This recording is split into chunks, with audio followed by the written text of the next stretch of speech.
Hi, welcome to the Get Ready with God podcast. My name is Julie Taylor and I'm your host, and I am not God. Obviously, I am not an expert. I'm not even a scriptorian. I'm literally just a girl sitting in front of a microphone, hoping God is real. The Get Ready with God podcast is the daily devotional podcast to help you see divinity in every day. Let's go. This is a special week. It continues to be a special week. I hope you're listening in real time because it is merch week here on the podcast. Hot new drops, hot new colors. You're going to look good. Your hot bod, use code HOTPOD to save 10%. Put your hot bod in some hot pod merch. HOTPOD, save 10%. A podcast exclusive discount. Get it now. Get it while it's hot. I can't wait to see it on you. You can find them at julietaylorco.com. I will try to remember to link them in the episode description. And also you can find them on Instagram, the Julie Taylor on Instagram. I'm always there and I'd hope you come over. Okay, let's go. Today I want to talk about, have we lost the plot a little bit on a lot of things, but specifically on, and we all do this. We all do this. We all will fixate on things, both spiritually, faithfully, and others that we like really value and judge people harshly on and get really like weird about. And they're like outliers to other behavior. My favorite example of this in my life is that one time years ago, I used to really like eating microwave popcorn, like the bags that you make in the microwave. And I read this article one time about the toxic chemical that is put in those that makes that kind of popcorn bad for you. And so I don't eat it anymore. I've actually softened. I eat it more now. But for years of my life, I would not eat microwave popcorn. We make it on the Dutch oven. It's much better that way, but it's not as convenient. And because I read this article and fixated on this chemical, I would not eat microwave popcorn for years while still consistently drinking more aspartame than any human should in my Diet Coke every day. So I understand that those things don't align. And we talk about this a lot. Like, you're going to have conflicting behaviors. And if you only allow yourself to do things that completely line up and make sense all the time, and if you hold others to that standard, you're going to be exhausted because it never works out. We all contradict ourselves, contradict our beliefs, and contradict our values all the time. There's always going to be outliers. And so it's very normal. This is very normal. And I'm calling myself out as much as I'm calling anyone else out, but I am calling other people out here. I want to be very clear. Okay. This is not one of those ones where I'm like, I'll just make this about myself. No, I'm going to make it about you because it's a cultural problem. Something that I see happen a lot is that people fixate on their one thing. We fixate on our one thing that we're obsessed with. And then we take our fixation and we use it to judge other people. So when they're not doing it exactly the way that we think they should be doing it, we judge them so harshly when we're not taking notice and having awareness around us contradicting ourselves and also maybe contradicting the higher law or the bigger picture. By the way, it's okay to have a thing. I actually think that these fixations that we get are sometimes gifts that we are meant to fixate on. Like, a huge pillar of our faith can be built on these things because these things that we really love and really care about, we prioritize and we invest in, and that can actually become like a huge way that our faith and our own testimony and our own experience with divinity is built. So it's not bad to have a thing, but we can't judge other people for not having the same thing. And we also need to be careful with our things, that we haven't lost the plot and they're doing the right thing for us rather than just controlling us and creating dichotomies in our mind that we're serving arbitrarily. This is an example that I've been thinking of a lot. It's like one of the 10 commandments, keep the Sabbath day holy. Different faiths interpret that differently. And in my faith, they interpret it in a way that you're not supposed to go to the store on Sunday. You're not supposed to go out to eat on Sunday. You're not supposed to do anything that makes anyone else work on Sunday. It used to be more intense. Well, this is where I think my personal beliefs have changed more than the actual beliefs have changed. So, but I remember when I was young, it was like a big deal. And I saw that interpreted as stay home and lay around all day on Sunday. And so if I would go for a run or just do certain things, people would label it as not following that commandment. And when I left faith, obviously I had very different feelings on this, but this is one that even as I've returned to my religion, I'm a little conflicted on.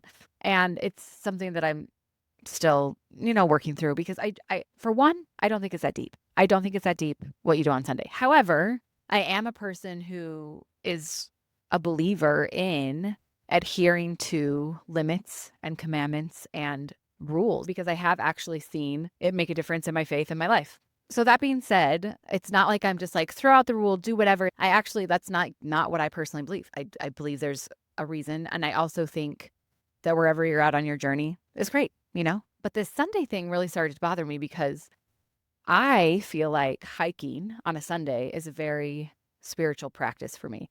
I feel like running, I often train for marathons, and I really didn't mean for that to become like a running joke that I bring that up in every episode, but I guess I do. I guess I should like run another one so that I'm not just resting on my past accomplishments.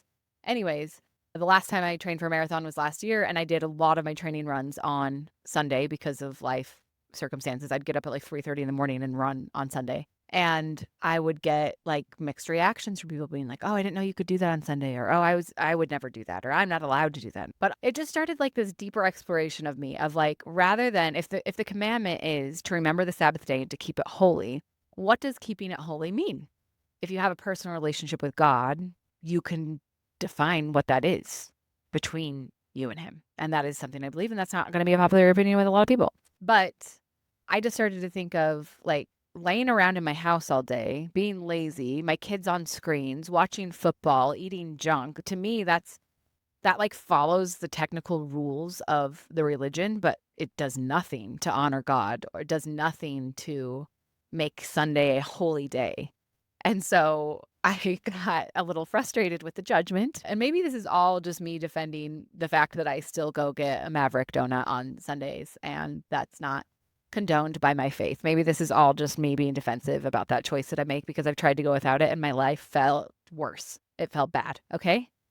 So I just have afforded myself that little luxury on the Sabbath day still. And maybe I'll grow out of that. Maybe I'll evolve to a place where that's not what I want to do. But right now it is. So maybe this is all just an episode of me being defensive. But the Sabbath day to me is a good example of this problem where we fixate, we judge harshly, and we lose the plot of what the commandment is actually about, what the rule is actually about. And we fixate so much on following it in a prescriptive way and judging other people of if they're following it the same prescriptive way that we do. And it's just a mess. And I don't think that it invites divinity into our days and our lives. And so I guess here's the thing. If you're going to call other people out, like I'm doing in this episode, but if you're going to judge other people, you got to take accountability and build some awareness for your own inconsistencies, your own places that you are not making sense. And I'm not saying that you always have to make sense. I don't think as complex humans we ever will. I think everything is nuanced. I think everything is a gray area, and almost never is anything absolute. Is that a double negative? I don't know if I said that right, but we got to move on. We have to have some awareness around that, and we have to take accountability, and we got to stop judging and making up rules for other people. Focus on your own relationship with God. Focus on your own interpretation and relationship and journey with these rules and commandments and rituals and things that we are given. Get to a place where you're good, and then don't worry about anybody else. I guess that's really what I want to say. But I also think that when we focus too much on these rules, do this, don't do that, like this minute, prescriptive, super detailed yes, no rules, we're losing the whole point, which is that these things are given to us to bring us closer to God, to protect us, to help us, to guide us. That's what they're meant to get us to. So if you're really like fixated on a decision of should I go to Maverick on Sunday for my donut or not, I invite myself, all of us, to zoom out. Ask the why. Why do we do this? We're losing the point. And we're losing the point at the cost of our own relationships, our own relationship with God, and our own capacity to invite divinity into our lives. Because I promise you, as long as we're fixating on minute details that actually don't matter, and as long as we're using our precious, precious capacity to judge other people and to decide what other people should be and should not be doing, we are not doing what we could be doing with our souls and our minds. And that is doing everything to become closer to God and to serve each other and to honor the actual origin and reason for the rule or commandment or guideline in the first place. But I do, like I said, I think it's a journey. And I think a few years ago, even after I had returned to faith, I felt really great about certain things that now I'm like, oh no, I probably wouldn't do that actually anymore. So stop judging other people and don't lose the plot on commandments. Find out why we do them. Find out the why, apply it to your life, and invite God into the conversation. And I believe that through experimentation and divine guidance, you can learn why, and you can actually see at play in your life why it might matter for you or why it doesn't. I don't know. Go buy some merch though with your hot bod. Use code HOTPOD. Love you. Bye.